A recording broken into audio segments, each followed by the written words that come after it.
You wanted the best. You've got the best podcast. The hottest podcast in the world. The Chris Voss Show, the preeminent podcast with guests so smart you may experience serious brain bleed. The CEOs, authors, thought leaders, visionaries, and motivators. Get ready. Strap yourself in. Keep your hands, arms, and legs inside the vehicle at all times, because you're about to go on a monster education roller coaster with your brain. Now, here's your host, Chris Voss.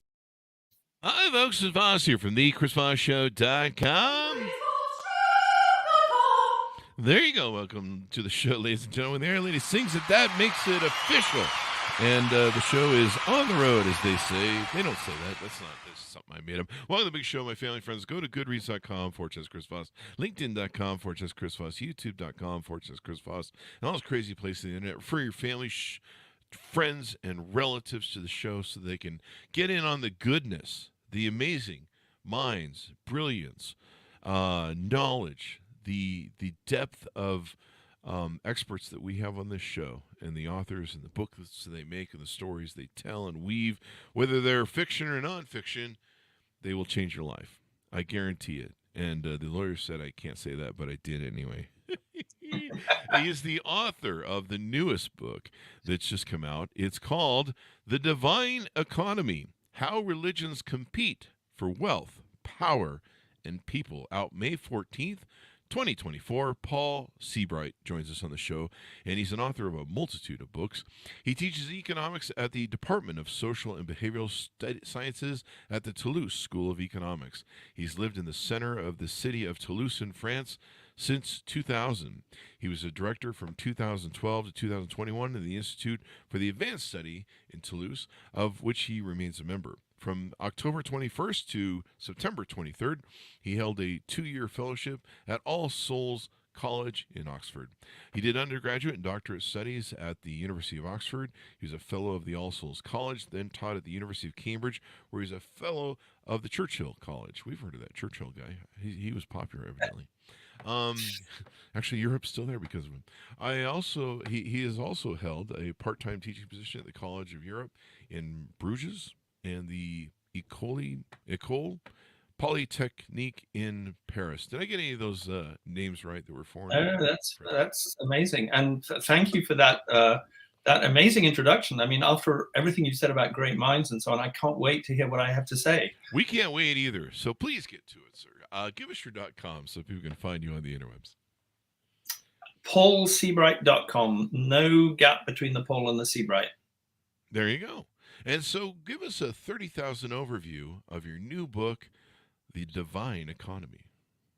Well, it's about how religious movements are businesses.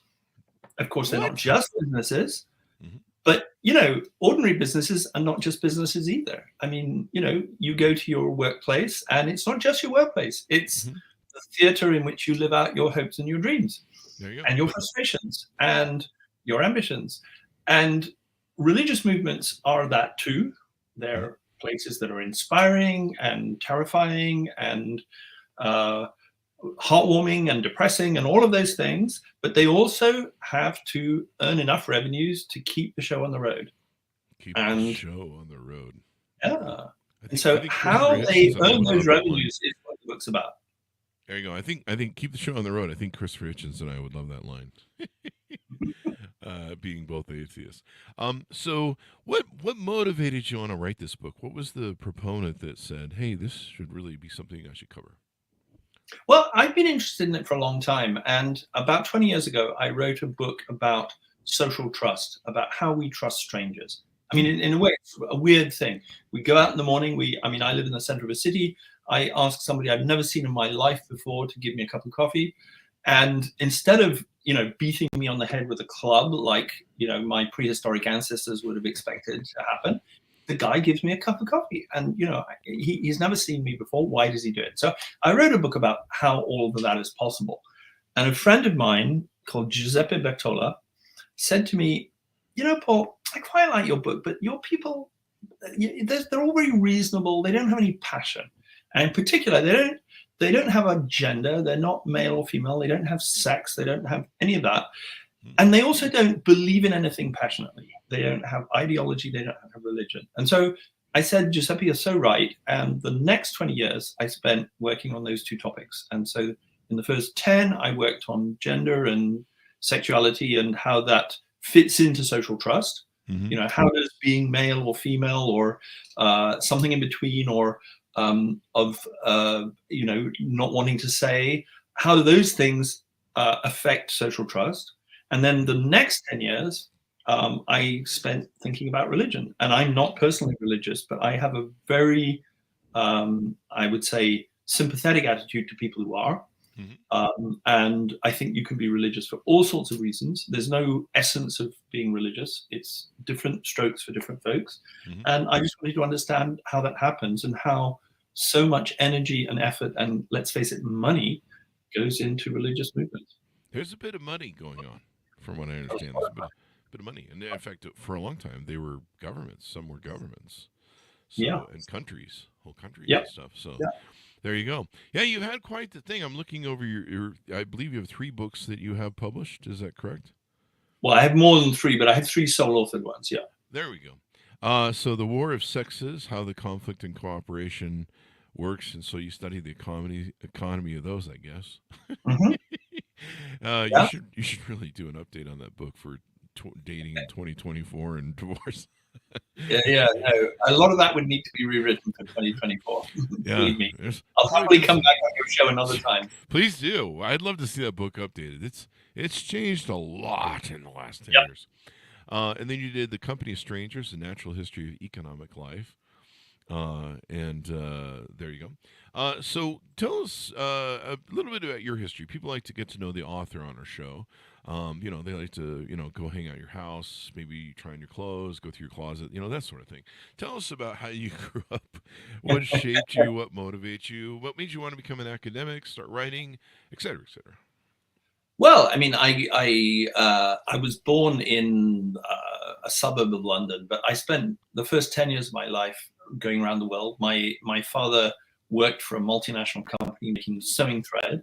And so he would run sewing thread factories in different countries, including in South America, in India, and in various other countries. And so I kind of followed him around. And so I kind of early on got this idea that, the world is an interesting and very varied place. And that as a kid, especially a kid under 10 years old, you don't get to see very much of that. So I really, really wanted to be able to travel on my own. And that was one of the things that I most wanted to do when I was young. I mean, I had all of the same things that a teenager wants to do when they become adult, but I also had this very, very strong wish to travel.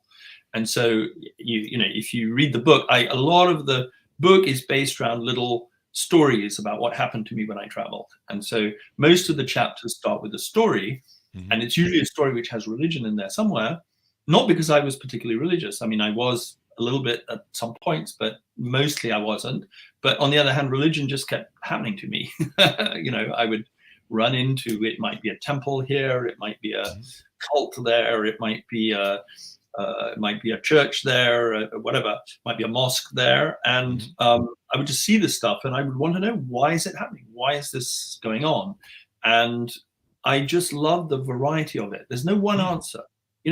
Religious people are not all the same. I mean, they could be crusaders in the Middle Ages. They could be Sufi mystics. They could be Pentecostal enthusiasts. They could be jihadis. They could be pacifists. They could be all sorts of things. So religion isn't just one thing. It's a whole bunch of stuff. And I got really excited by that. I just wanted to know, why is it all happening? And in particular, where are the resources coming from? Because, the Catholic Church by the early Middle Ages owned a third of the agricultural land in Western Europe. I mean, where did they get all of that stuff? Yeah. And it's not just the Catholics. I mean, the Buddhist temples across Asia, people just gave them land. Yeah. Mosques across the Middle East, people just gave them land. And they became really big players. They became really big economic players, and they became really big political players. And that, I just wanted to understand all of that. There you go. So you're not throwing any shade at religion. You're not pulling a Christopher Hitchens or Sam Harris. You're just talking about how they compete for wealth, power, and people. And you talk about how basically they, they have to recruit, they have to raise funds, disperse budgets, manage facilities, organize transportation, motivate employees, and get their message out. Basically, like um, IBM or Apple, Yeah, right? that's it.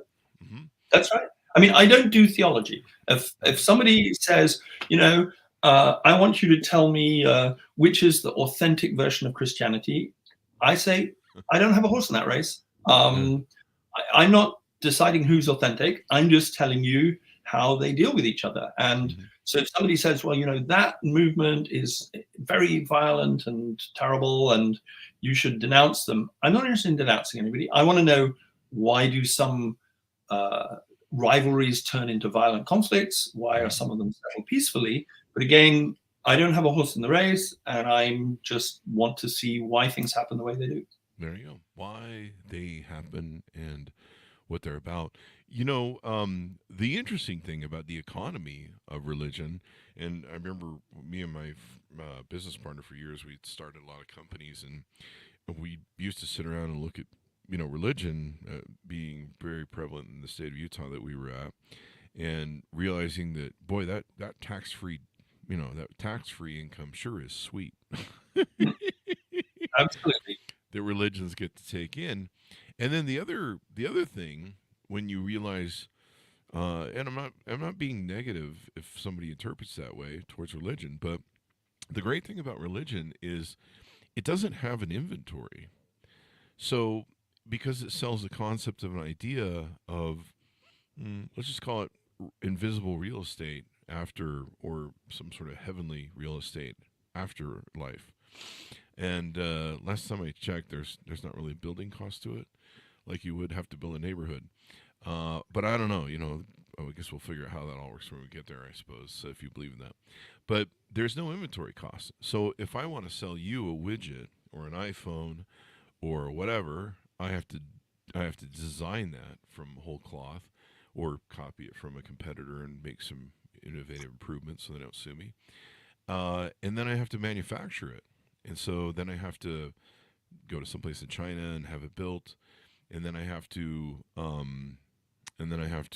bring it to market. I have to buy advertising for it, which I imagine religions do too. But I also, I have to keep an inventory of it. Like there's a widget process, and there's not really that transfer of widget in a physical form in a religion where, you put $1 in the you put $1 in the kitty. I don't want to do Steely Dan on that one.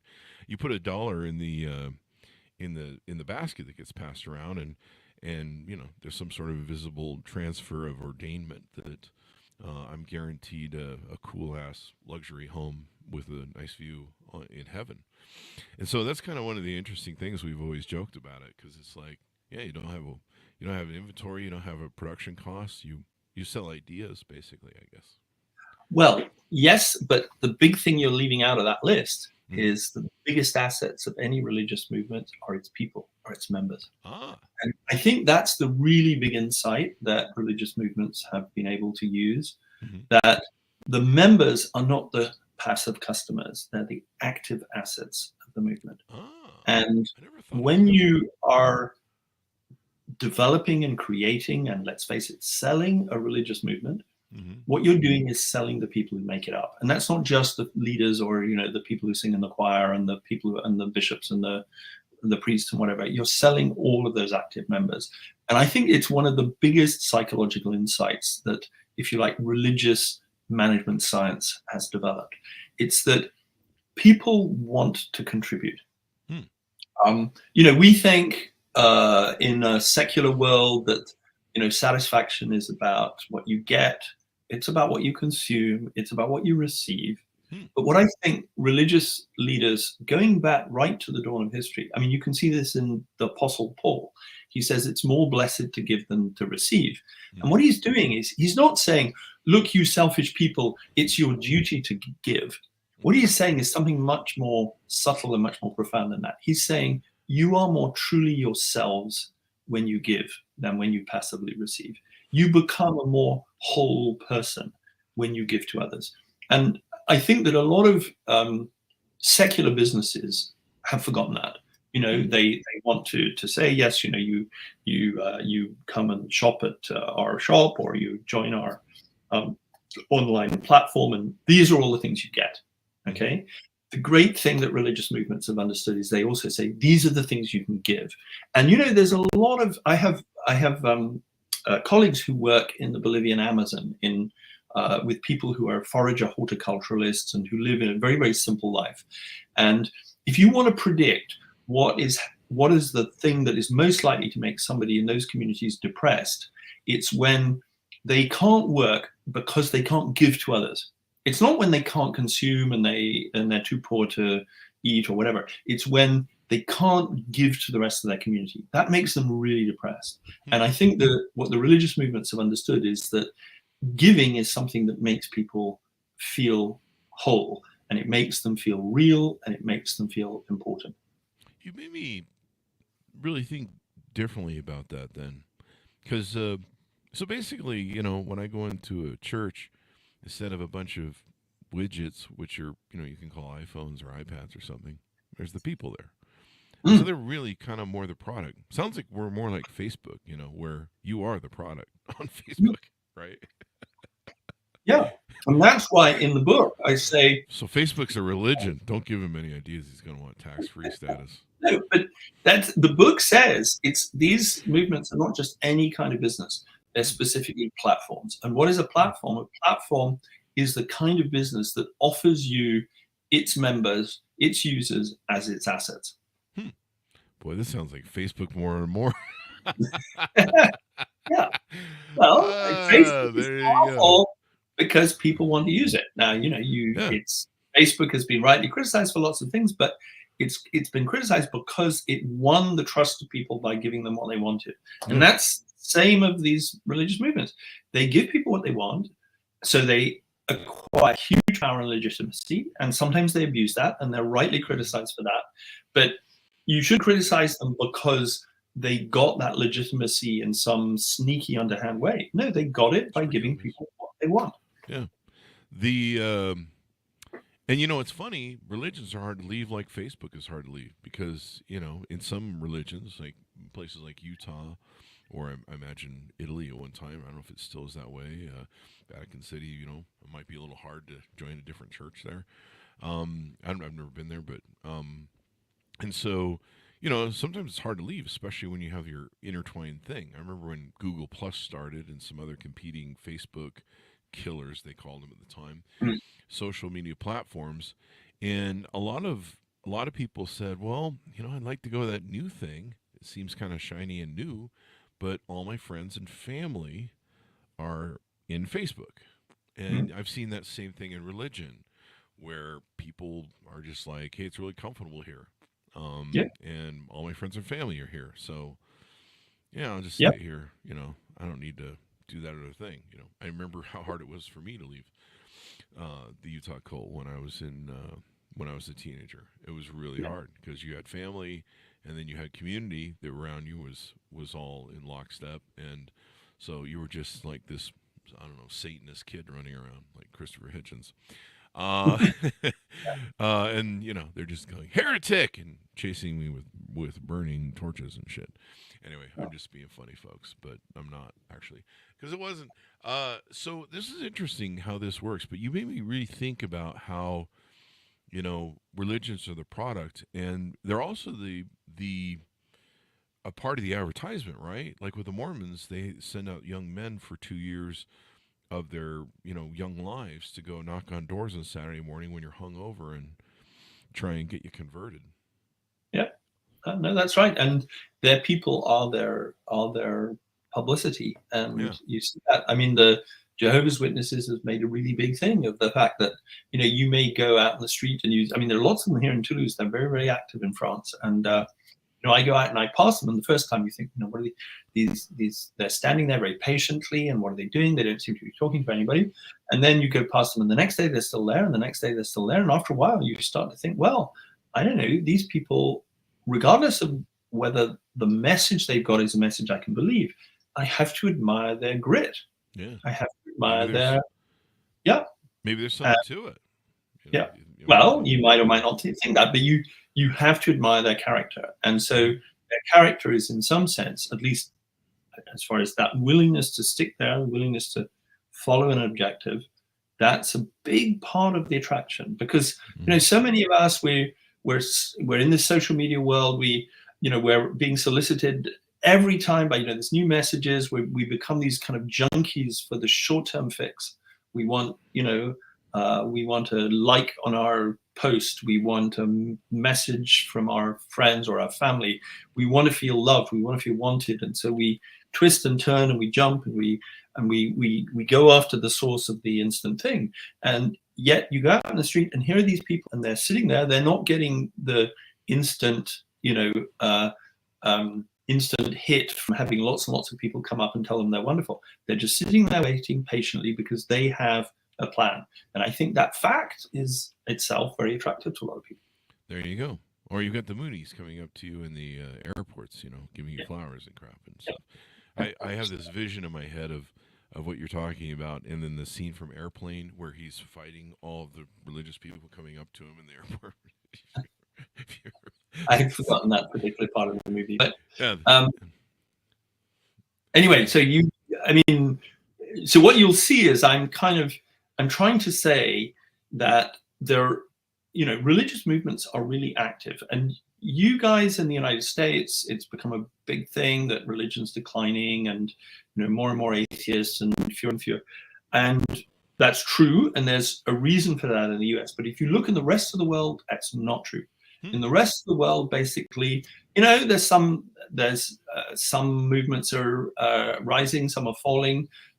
Some are being displaced, some are increasing, but basically in the world as a whole, there is no tendency for religion to decline. So anybody who thinks by just looking at 15 years worth of surveys in the United States, well, religion's on its way out, we don't have to worry about that anymore, that's wrong. You're going to be very, very surprised.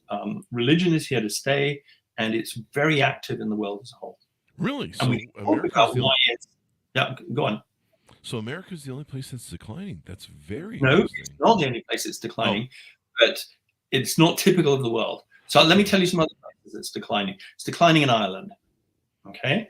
Now, in Ireland, there's a whole story about that because in Ireland for a long time, the population was very religious and the Catholic Church had a very stifling monopoly on national life. And the government and the Catholic Church went hand in hand. They did all sorts of stuff. It's not just that they had an index of banned books until very recently. The publications of Planned Parenthood were classified as obscene until the 1970s. The Archbishop of Dublin could call up the government at any point if he saw a poster for a play on in Dublin and get the government to ban it. And so, the government and the Catholic Church were hand in glove in ways that the population tolerated, and for a whole bunch of reasons, and not to mention, of course, abortion and contraception being absolutely no. And what happened eventually was that that coalition of political and religious forces lost its credibility. And because of that, since then, religiosity, the importance of religion in people's lives has been on the decline in Ireland. Since then, it'll bottom out, but it's been on the decline. Spain, for similar reasons, because the Catholic Church in Spain essentially shored up the Franco regime, gave it all its legitimacy. So when eventually the regime fell, people said, no, the Catholic Church, it doesn't have any legitimacy anymore because they supported the dictators. And so the Catholic Church's legitimacy fell. People now in Spain, they're still quite culturally Catholic, but they say, we don't want the Catholic Church telling us what to do with our lives anymore. And so you can tell the same is true in Chile. The same is true in Iran. So, just to show it's not just a Christian thing. Iran's an Islamic country where the whole Islamic religion has been instrumentalized by a very conservative, very authoritarian bunch of old men who want to stay in power and who are instrumentalizing the religion to try and do that. And more the Iranian people are saying, look, we don't want that. We believe in God. We personally think religion's important, mostly, not everybody does, but we just don't want the government using religion as a stick to beat us with. And so everywhere that's happened in the world, religion's declining. And I leave you to ponder the analogy with the US. But what I can tell you is there are lots of other countries where it's increasing. So Poland, okay? Poland, since the end of the communist regime, saw religion take off. And why? That was because instead of shoring up the authoritarian regime, the Catholic Church in Poland stood up for the little guy against the oppression of the communist regime. And it didn't matter if the little guy was very Catholic or not very Catholic. Basically, the Catholic Church in Poland was very honorably and very bravely supporting the little guy against the oppressors. And so when, the regime fell, who didn't want to be a Catholic? Lots of people said, yeah, no, the Catholic Church was there for us. Now we're going to be there for them. Now that's changed a bit in recent years. And, the recent government, the one that lost the elections, was also trying to instrumentalize the Catholic Church. And so the dynamic of that changed. But basically, you saw from 1990, when the Polish communist government fell, till 2015 or so, you saw a huge increase in religiosity in Poland because people said, we trust the Catholic Church not to be partisan. We trust them to be there for us, whoever we are. And I think that's just basically the message across the world, where the political parties try to exploit the religion for their partisan ends, the people end up being disillusioned. If the political party and the religious authorities stay in a reasonably non-partisan relationship, then religion's very vibrant. It continues to attract a lot of people. There you go. I mean, it's kind of interesting the slant behind it and the bent and how it works. And in the book, I probably should have pointed this out early on. You cover pretty much all the major religions, right? Yeah, absolutely. Judaism to Islam to Christianity, et cetera, et cetera. Yeah. I mean, it's not an encyclopedia. Reassure your readers. It's a reasonably fun read based on stories and vignettes from across the world's religions. But, there isn't 500 pages on Judaism and 700 pages on Christianity. It's a book which takes themes and talks about religion as a business, and it just gives you lots of examples from all over the place. Now, in the byline here, it talks about on Amazon that there are times where it can be used for harm, for authoritarian ends, exploiting the trust of members, sexual, emotional, financial, physical abuse, or violence against others. We saw that, there's plenty of examples through history. So do you shine a little bit of light on how, not only can it benefit, but there can be some bad sides? Absolutely, yeah. And there's a whole chapter on that's principally about sexual abuse in religious organizations. And what interests me there is how the structure of the religious movements can sometimes make that more likely to happen. So, a lot of people, quite understandably, when the news has come out, aided by social media, of sexual abuse in the Catholic Church, for example, but also in many other churches, have sort of said, oh, this is terrible. There are bad people in there, and the bad people are doing bad things. Now, I don't want to dissent from that, but that's not the line I'm taking. I'm not interested in the fact that it's bad people doing bad things. I'm interested in the fact that some organizations make the bad things easier to happen, okay, more likely to happen. And so I want to think about how would you design an organization so that bad stuff is less likely to happen. And to give you an example, take the Catholic Church. Why are we hearing so much about abuse in the Catholic Church in the last few years? Well, first thing to remember is lots of people think the Catholic Church is this incredibly hierarchical, vertical, authoritarian organization. That's not true. The Catholic Church has 1.3 billion members, and it only has 4 levels of authority. It has the individual believer, it has the priest, it has the bishop, it has the pope.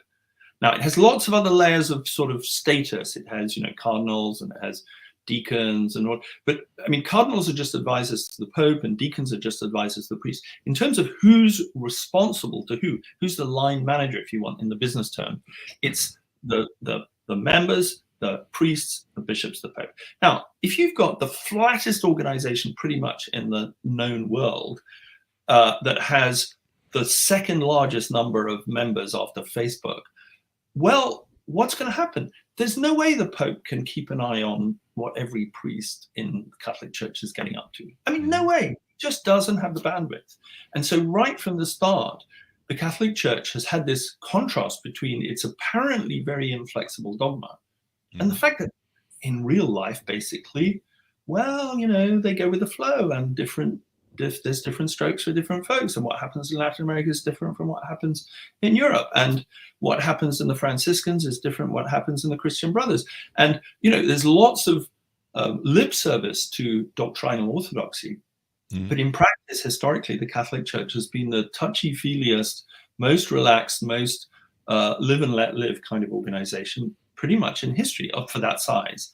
Now, what does that mean? That means that when we hear that the accusations that Pope Francis, turned a blind eye to what some priests were doing or what some bishops were doing, of course he did, because as Pope, you basically have to trust what's going on. You can't be overseeing everything that's going on. And Francis's predecessor turned a blind eye to lots of stuff, and his predecessor, every single Pope has turned a blind eye to stuff. We only know about it now, basically, thanks to social media. But that's always how it functioned. And you cannot run a church that large with such a flat hierarchy any other way. So if you're going to try and think about what you do to ensure there's less sexual abuse in the Catholic Church, it's not enough just to say, oh, we'll get rid of the Pope and have another Pope. You've got to think about that structure and say, that is a structure in which sexual abuse is almost guaranteed to happen and not to be disciplined. There you go. So, there's lots of interesting abuse that takes place. I mean, the Mormon Church got into problems with that. Absolutely. Because their bishops weren't reporting it to authorities, even though they were legally required to. Yeah. I think throughout history, there's been all sorts of different things. So it's an interesting expose that's not necessarily designed to bash religion or call it out, or you're certainly not pulling a Christopher Hitchens or a Sam Harris, but you're basically going, hey, this is kind of interesting how these work, and they have similar things to a company, and technically operate like a business. I'm all for them because they operate like a business. Personally, I'm all for them losing their tax-free status, but that's just my opinion, and you can take it or leave it, I suppose. Any final thoughts as we go out on what on what people should look for in the book, reasons why they should pick it up, final pitch out as we go out? Well, first thing to say is that about tax-free status, you may or may not think that they should lose tax-free status, but they should certainly lose the right, which they have in the US, which is not to report any information about their activities. No. That is really something that if you're a charity, if you're a normal non-religious charity, you can be tax-free, but you have to publish accounts. Churches don't, and that's a very strange anomaly. And so I do say that that's a very strong message from the book. But for the rest, I just hope that the book can be read by religious people, by non-religious people, by people who love business, by people who hate business, by people who just think business is interesting. The only person who won't like this book is somebody who thinks business is intrinsically boring. Sorry, if you cannot be persuaded that business is interesting, this isn't the book for you. But if you can, I think there's a lot in it for you, whether you love religion, whether you hate religion, whether you're indifferent to religion. And I'd love to hear from any of you who have been inspired by it in any way. Yeah, that, or it might convert you to like the business sort of aspects of things if you don't like it. So there you go. You might learn something new about how kind of the world works, really, when it comes down to it, right? Hope so. There you go. Well, it was wonderful to have you on, Paul. Please come back for your future books. I'd love to see the revisiting of this, of the relationship one, and maybe dating in there. I know divorces are crazy right now, so there's certainly an economy there as well. Did we get your .coms as we go out? PaulSeabright.com. There you go. Thank you very much, Paul, for being on the show. We really appreciate it. Thank you, Chris. It was a pleasure to be with you. There you go. Thanks to our audience for tuning in. Go to goodreads.com for Chris Foss. Chris Foss, one of the TikTokity, all those crazy places on the internet. Thanks for tuning in. Be good to each other. Stay safe. We'll see you next time.